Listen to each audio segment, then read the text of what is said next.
I'm in Gulmarg, which means meadow of flowers, and you can see why, because you have these wonderful flowers growing wild in the meadow. And normally you find these flowers here, especially in the end of June. Now there's a very interesting story on how Kashmir was founded. It's given in an ancient text called the Nilamata Purana. And many thousands of years ago, Kashmir was a giant lake called Satisar Lake. And Satisar is named after Sati Devi, who was the first wife of Lord Shiva. Unfortunately, there used to be a demon living in the lake called Jalod Baba, who used to harass and intimidate the people living along the banks of the lake. Now one day Rishi Keshapa went to the banks of the lake, and Rishi Keshapa was not any ordinary Rishi. He was one of the original Sapta Rishis who Lord Shiva first taught yoga to 10 to 15,000 years ago in Mount Kailash. So when these people went to Rishi Keshapa for help, he first called his Naga son for advice, whose name was Anant Nag.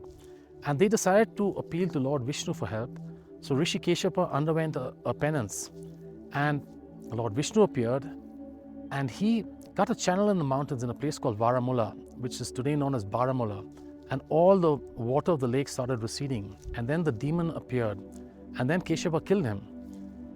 And after that, Keshapa invited people from the rest of India to come and settle in Kashmir. And that's how Kashmir was initially founded and how people initially started living here. Now, Kashmir is short form for Keshapa's Mira, which means Keshapa's lake. And short form of that is Kashmir. Now, is there anything of Keshapa left here in Kashmir? There's nothing physical, but all Kashmiri Hindus and many North Indians are direct descendants of Rishi Keshapa. And Rishi Keshapa also has another legacy. He was the one who brought Lord Shiva's teaching here to Kashmir. And Lord Shiva first gave 112 meditations to the 7 sages, the Sapta Rishis, that's for enlightenment. And prior to that, it wasn't possible to get enlightened because there was no method, no technology.